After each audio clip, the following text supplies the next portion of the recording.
Yay Media Group. Hey y'all, welcome to my draw. What? This is Life. My name is Heather. I got somewhere to be. Baby, my name is Cornelius.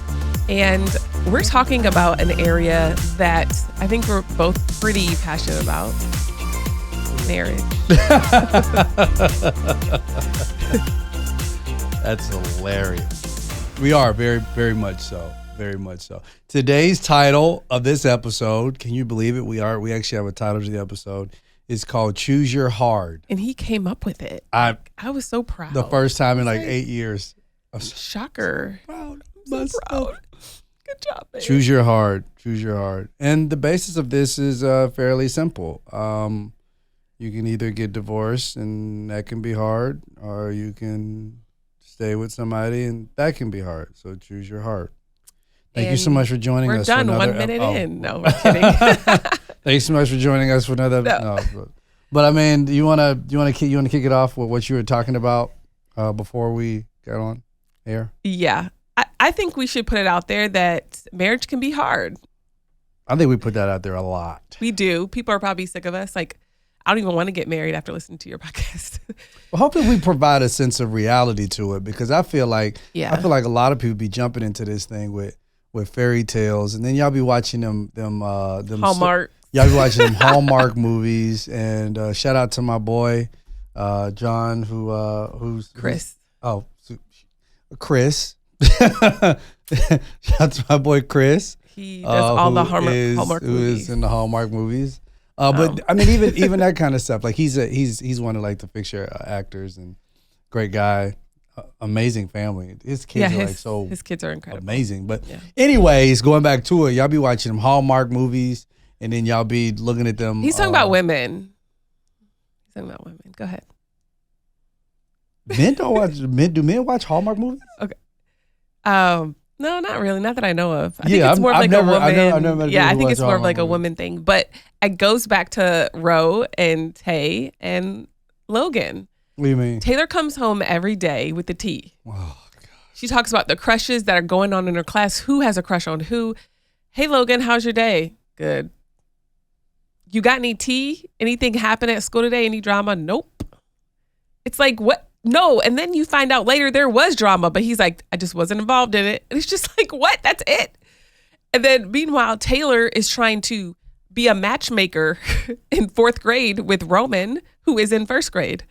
Roman has no interest. He's no like, interest no. Whatsoever. And she's like, a kindergartner came up to me and told me to introduce her to you. And Roman is like, I'm not interested. He's like, Mom is my girlfriend. How cute is that? I was so happy to hear that. Okay. But kind of spooky. That's my baby. But I feel like at a young age, women live in this fantasy world.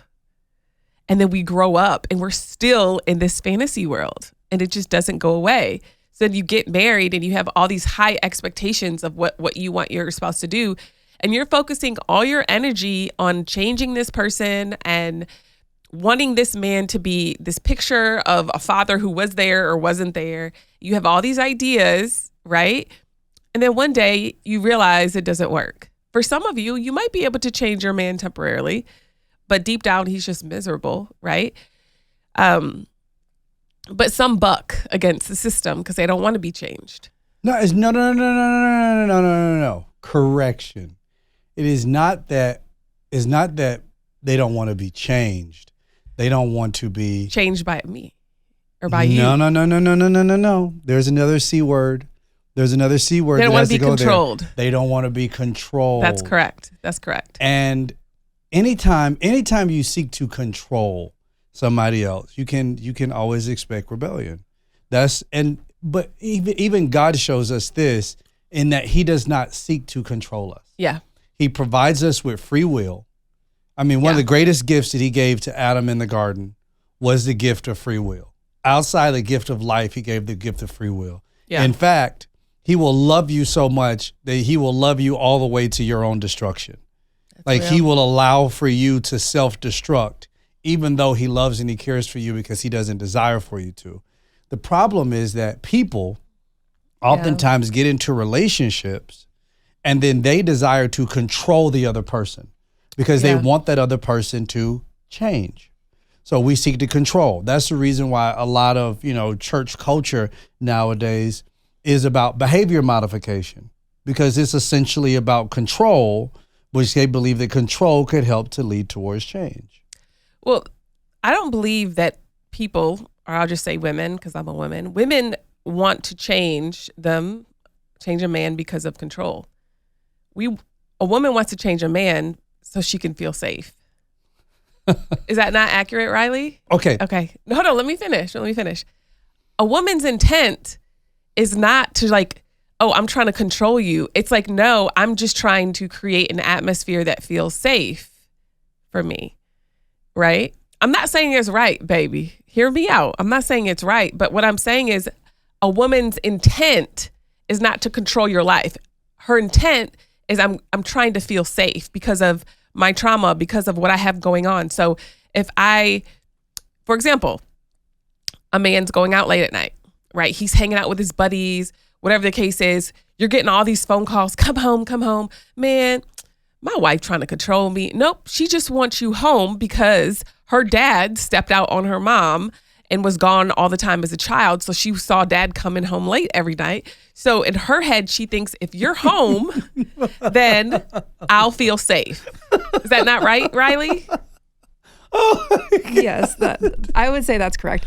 Yes, we're in charge of our own healing, right? Of course. But we will tell you things, not to control you, like Heather said, but because it'll help us feel better, help us be more happier in the relationship, help us treat you better. It's to help us. Yeah. It's not to control you. It has nothing to do with you. That's control, guys. I hate to break this to both of you, but that's control. Okay, let's go. Let's go back to your example. You just concocted an entire movie in your head. That's a woman, though. That's what we do. Based on past trauma. Yes. That you have to deal with. 100%. That's where interdependence and codependence come from. That's accurate. And sadly, too many people are in relationships right now who are interdependent because you are requiring for your... Or codependent. Codependent. Yeah. Where you are requiring for your partner, for your spouse, wherever that person is, to somehow make you feel safe, when safety is your job. I'm in charge of my healing. But I could say, because we could say the same thing about y'all. Y'all are out late. Now it's something to be like, hey, just wanted to make sure I know where you are. Yeah. Because I want to know. That would be you all day. You'd be stressed. But if you let me know you're out with your girl, something like that, you wouldn't care. You're good. Yeah. I'm going to sleep. Yeah. You have a good time. Because be why? Because you grown. Yeah. And if we weren't together, you'd be out with your girls. It's like but you're grown. I'm not dependent on me knowing what is she doing right now? Yeah, bitch, she's talking to somebody else. Bitch, she's doing something else. That's an issue I got to deal with internally. 100%. 100%. Yes. I think sometimes in a relationship. You admit that what y'all talking about is control. Because that's control. Okay. I think our end goal is different in a woman's head to a man to a woman's head. Our end goal is different. Our end goal is safety. In your head, you think that you're being tied up. And in our head, we're like, no, we're just looking for safety. But listen, hear me out. I do agree that you cannot put your happiness in the hands of your spouse because you will end up miserable. Or your healing. Or your healing in the hands of your spouse. Or your peace. Your peace, your joy, anything. You can't put your hope in a human. That reminds me of Isaiah 2:22. Don't put your trust in humans, for they are as frail as breath. So, granted, you can't put your hope in them. But you know what that also means? If you're not putting your happiness in the hands of your spouse, right? But your spouse is hanging out late. Your spouse is turning up. Your spouse is getting drunk every night. They're cheating on you. They're lying. They're doing all these things. Because your hope and happiness is not dependent on your relationship, you can walk away and truly love yourself and say, I love myself. My happiness is not determined in this relationship, but I'm going to love myself to walk out the door because unfortunately, this is not a safe place for me. And that is absolutely accurate. That is 100%. Absolutely accurate. And kudos. That's absolutely accurate. However, staying in a relationship and then requiring for this other person to somehow provide you with this sense of safety, provide Or you with this sense of validation, Yeah. provide you this Yeah. sense of healing. You don't tell me I look pretty enough, or you don't tell me I do this enough. You don't tell me I act like you don't tell me this enough. And there's no point where your person is going to constantly satisfy you the way you think you want to be satisfied. That's true. So at that point, you just have to realize, Yeah. I'm going to tell you what you got to realize. I'm going to tell you right after this break. Okay. If you know me, you know I'm really serious about budgets and our finances, aren't I? Yeah. I can be a little crazy about it. But listen, I feel like we've all come to this point, especially with inflation and everything that's going on. It's time for you to take control of your money and have a checking account that will actually have your back. And this is why we love Chime checking. There's features like there's no maintenance fees. There's no $12 fee that's going to hit your account every month. There's a fee-free overdraft up to $200. And you can get paid up to 2 days early with direct deposit. Let's go. You can learn more about it at chime.com/LWTL. So Chime helps you make progress with fee-free overdraft up to $200. You get spotted on debit card purchases and cash withdrawals, no monthly fees or maintenance fees, over 50,000 fee-free ATMs. Let's go. Eligible members get complimentary boosts to temporarily increase a friend's Spot Me limit. When you give a boost, they can boost you back to temporarily raise your limit. You set up a direct deposit in your Chime account. After qualifying direct deposit of $200 plus, Chime will notify you to enroll in Spot Me. With an activated debit card, Chime will spot you up to $200 when you exceed your balance. Your next direct deposit is applied to your negative balance. Chime never charges fees or interest for using Spot Me. So make fall finances a little greener by working towards your financial goals with Chime. Open your account in 2 minutes at chime.com/LWTL. That's chime.com/LWTL. Chime feels like progress. Banking services and debit card provided by The Bancorp N.A. or Stride Bank N.A. members FDIC. Spot Me eligibility requirements and overdraft limits apply. Boosts are available to eligible Chime members enrolled in Spot Me and are subject to monthly limits. Terms and conditions apply. Go to chime.com/disclosures for details. This is getting good. We're back. So at this point, you got to realize that you are in fact codependent. And you have to take responsibility for your own healing. You have to take responsibility for your own journey, and you have to stop putting it on other people. And that's why I think that a lot of the teaching nowadays that's surrounded around relationship and marriage, unfortunately, is codependency based. A lot of it is. It is, well, you get married. That's all the Hallmark movies. And your spouse is, I mean, even the things that are said, they better do these things for you. They better, my spouse better make me feel better. My spouse better make me do this. My spouse need to make me feel like I'm on top of the world. My spouse need to do this. So you go into this marriage assuming that your spouse is supposed to change your world and change your life. And the truth of the matter is that they're human. They're not. He's going to get tired. She's going to get tired. And then at some point, that's the reason I talk about behavior modification. Because you can teach, I take a little boy, I throw him in the church, I teach him how to dress like a man of God. Yeah, for sure. I teach him the scriptures. So now he's memorized the scriptures like a man of God. I put him in a choir, teach him how to sing like a man of God. He knows all the Christian colloquialisms, all the Christian sayings. I'm blessed and highly favored. I'm walking the promises of God. I'm doing everything. He do it? Won't he do it? He knows all that bull crap. So he does that. He knows all that like a man of God or like a woman of God, whichever way. Yeah.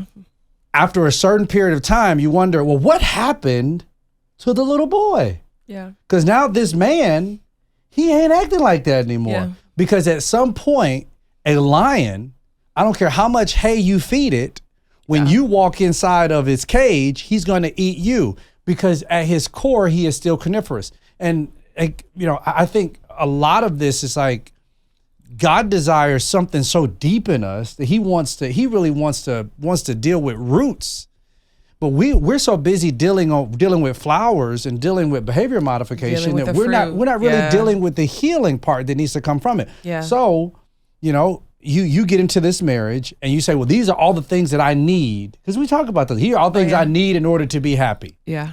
And we think it's okay. The problem that is list. My man need to do this. My woman need to do this. And if they don't do this, and if they don't do this, I'm done. I'm divorced and I'm done. I'm out of here. Deuces. Somebody else to do it for me. I'll be 1,000 times happier in another relationship. Somebody else. Yeah. And the issue is that now you're single, you're miserable because you think that somebody else is supposed to somehow come and sweep you off your feet because somebody lied to you and told you that you some doggone princess or some prince that deserves something that you actually do not. You need to get your own healing. Because you got trauma in your life that you need to deal with, and you expecting for somebody else to come in and save the day. And I'm sorry, but your husband is not your daddy, and your wife is not your mama. You need to go heal for yourself. Ouch, that's real. Somebody asked me. I did a Q&A. Somebody asked me, said, "What as a single person, what is something that I should be doing right now to prepare myself for marriage?" Heal. I said, "Heal. Heal, child. That's what you need to be doing. You need to be healing for you. Focus on yourself. Focusing on you. Well, where do I go to meet somebody? Good people are everywhere. The problem is they don't want you because you're not healed. And then if they do take you, now you're just trauma bonding.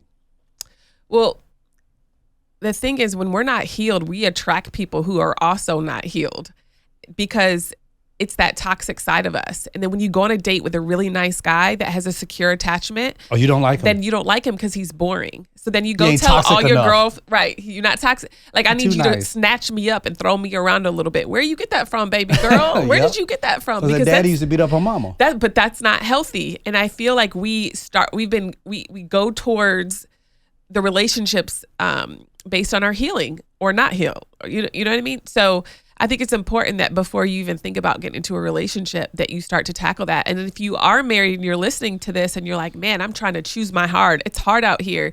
Okay, maybe stop focusing on your spouse. I think that's a great first thing because we turn our family into our projects. How do I know? Because I'm a woman. I know these things. Oh, okay. I was about to say, when you say we, you mean women. Yeah, women. Okay. Yeah. I just wanted to now, make sure. there's men that do it too, but Really? I'm talking to, oh yeah, I know some. Oh, yeah. okay. The women, the women. Okay, well, y'all talk about. I don't know any on my side, but I know men that try to turn their wife into a whole project. They want her to dress a certain way. Dang. If her nails are like, I need a fill, they'd be like, we can't go outside without a fill. You need to go. Really? I made a nail appointment for you. Go up there. Did you work out today? Let me look. Okay. Really? Oh yeah. Hey. You need to go. You need to get a lymphatic massage. Like that? Yes, Jesus. I have some friends. And their husbands are a little intense, but that's their situations, not mine. They didn't ask me for my advice. But it's so important that you don't What focus. advice would you give them? Whew. My advice in that situation when there's one controlling person, the thing is she wasn't the one being controlling, he was. So it's very difficult for me to go speak to her about somebody else because she's in the situation. But I would encourage individual therapy to work on their own codependency. Because if I go in and be like, no, tell him that's not what we doing, it just starts a whole argument, because in his head, he's like, our marriage is a brand, you know what I mean? And we have to upkeep this image and, our brand makes us a lot of money. And they do. They make a lot of boatload of money from their brand, but still, you know what I mean? So I would just need more information, and I'd probably want you there to talk to the husband. but yeah, it's tough. But you can't make the person that you're married to or dating or whatever your project. Like, instead, take all that energy that you have focusing on that person and put it on yourself. Okay, let's get your life together. Why are you trying to control somebody else's life and your life ain't together? Like, you're not together in your own life. So instead, take that energy and join a small group, right? Maybe it's your local church, or maybe for codependency online, or maybe you join a running club, right? Or maybe you join a boxing club. Just do something to get your mind off of being crazy within your marriage, right? And with your kids. Because it trickles down. Then you try to control your kids. Your kid, I'm telling you, your kid's gonna rebel against you. Any mammal, anything you try to keep in a cage, is going to search for a way to get out. And once they finally get out of the cage, it's over. Yeah. It's like they don't want to go back home. I was watching something yesterday where a kid was like, he was like, I don't care if it's in state, out of state, in another country. He said, just get me away from my mama. Yeah. And it's like, you don't want to have that controlling attitude over your kids, like constantly over them. Like, when it comes to, we were just talking about this in the car. When it comes to the kids, they was like, Dad, what is it? Should I make this decision? My response is always the same. I don't know. What do you think? What do you think? I mean, we could. I mean, what are the pros and the cons? Logan's like, oh, here we go, pros and cons. Because at the end of the day, my goal is to guide. My goal is not to control. Yeah. My goal is not to control, because if I make every decision for them, then in my absence, they're going to always wonder. They're not going to be confident enough to make decisions for themselves. Which is why most of us grown folks now can't make decisions for ourselves, because all of our decisions were made for us. That's true. I want him to be able to make his own decision. I want my other kids to make their own decisions. So I say, I want you to make a decision. Should I go to practice today? I mean, should you not? How do you feel? I feel fine. Well, it sounds to me like you're okay. You should go. All right, I'm going to go. He gets on with practice. He gets in the car. I said, how was practice? He was like, I'm so glad I went. I said, that's a great decision you made, son. Yeah. He's like, yeah, it was. I'm really proud of myself. That right there, because it's not controlling. Yeah. And we want to control everybody, everything, God, and everything. We want to control our life and our marriage and our relationships and our friendships. And what's the boundaries there, real quick? Y'all going to be by yourselves for a long time, huh? What's the boundaries there? Because like yesterday, we had a situation with Logan, and we had put $800 on his, it's called a one card. It's his little credit card at school for his food. There's a cafe and there's like a store. He spent $800 since school started. School started August 14th, guys. $800, okay? So what happened was I put $300 and then I put another $500 on a month ago, and it's gone. We got an email and I was shooketh, because my expectation was that $500 would last through the end of the school year, or at least December. Right. And so I was like, I called Logan and I wanted to go over the expenses with him to help me understand. Cause like one day he spent $50 on food. I was like, why are you spending $50 on food? And I called you later to talk it out with you, and you dealt perfectly with it.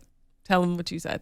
Yeah, I was just, when I got in the car, we was talking about it in the car. Because I wanted to go back crazy, but go ahead. Yeah, we were talking about it in the car, and I was like, hey, what are you buying? And he was like, oh, I buy vitamin water, and I buy this, and I buy that, and I buy breakfast sandwich. And I was like, bro, I said, you don't be drinking vitamin water. Like, we bought you a great canister. I mean, you fill it up every day. It's full of ice water. Put some electrolytes in it, which is exactly what you need. You're an athlete now. You don't be drinking that crap. He's like, well, I buy it zero sugar. I was like, but most of the time they put sucralose, all this other kind of stuff in it. I said, the ingredients in it, you don't need that stuff in your system, bro. I said, know what you're putting in it. You don't need that. So then that knocks off that. I said, guys like us, we like to eat. I said, let's start packing our own snacks. So he'll go and, buy a bag of chips, or buy this, or buy that. Chips are $5. $5 for a small bag of chips. And the school's getting in. The school is they doing their job. But I was telling him, I was like, bro, we can get our own stuff, and plus you're gonna get stuff you like. Take it with you, and then when you get hungry, you want a snack, boom, you just take it out. But you take snacks you like. And he was like, yeah, that makes sense. But I feel like if I would have said that, he would have received it as well. I think I built such a rapport with him that it doesn't come across. Sometimes when you deliver it, you put emotions with it. Because I never tell him no, and I think that's the problem. No, I don't think so. Because I think sometimes when you deliver the message, you add an that's emotional accurate. side to There's it. emotional side because I'm going over the budget, and I'm like, but still, I mean, even with that, why are you spending $50 on food? And I think so you can feel that. Yeah, you can but feel I that. need to not translate that. Yeah, mine is just practical. Mine's like, bro, dude. For real? Yeah. Like, come on, man. I don't even buy that. Like, come on, bro. Like, in a day, like, I make my own food. So, like, for me, it's practical and it's also fun. Where I'm like, and then he was like, you right. He was like, yeah, I don't really want that. And I'm like, yeah, you probably didn't finish your vitamin water. He's like, sometimes I can't because, I got to drink it real fast. So I have to just throw it away. And I'm like, bro, you throwing money in the trash. I know, see, what you would feel that. But like me, but here's the thing with him. Until you teach them, they don't know. Yeah. No, that's true. That is very true. And I can't expect for him to know or to think like we do. You know what I mean? I think the other thing is he comes to me to ask about money every single day, and he doesn't go to you. Yeah, because You say ask your mama or you say no. Yeah, absolutely. Right. Because I feel like he doesn't need it. He doesn't, but he asked me 100 times a day for 100 things. Like I looked and he's up like $988 on the month of things that he's bought. I'm like, what? Like that's a lot for an 11-year-old. You know what I mean? And so like. I don't know nothing about it. So my emotion is that I'm looking at the numbers. You know what I mean? I think it's healthy sometimes. You'd be like low, like no, or just come to me next time. Be like, yo, like you know what? Go ask your dad. That's something that you need. Like me, I'm like, bro, like we're not gonna do that.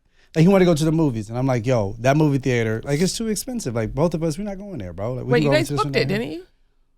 Yeah, we booked it, but I booked it on discount. Oh, okay. So I was like, bro, I was like, let's look like a discount code. He was like, oh, you can do that? And I'm like, yeah, bro. But you know, like it was stuff like that. That's good. That's good. Like, yeah, stuff like that. I'm like, bro, like, come on. I was like, because you and Taylor are more don't like to spend. Oh yeah, I don't. We don't spend money on. They don't like to spend money on nothing. So he's like my person, like to rally, because like I know he don't want to spend. I ain't buying. No, we ain't got to go nowhere. Every vacation we've ever been on. That's not completely true. Name one vacation. Name one vacation. You said you want to go to Dubai. You don't want to go to Dubai? You said, yeah, let's go there. How? Okay. Well, we got to go. We got to go. We'll talk about this later. But no. Before we wrap this up, how do all the vacations go? The last one? How do all the vacations go? Hold on. How do they go? I plan them. No. What does it start with? Hey, babe. Let's go here. And what do I say? I don't care. But hold on. Listen, I was supposed to go on a girls trip, but my friend couldn't come. And then what'd you say? You're like, looks like I gotta go with you. That's not what I said. I was like, I said, who's gonna go with you? And you was like, I don't have anybody to go with me. I was like, well, I guess like I'm gonna go with you because I already knew. So you wanted to go. It's okay to say that. I'm just messing with you. I'm glad you came, man. I'm glad you came. So we appreciate y'all. Thank y'all so much for kicking with us. We got this piece introduces Choose Your Heart. Choose your heart.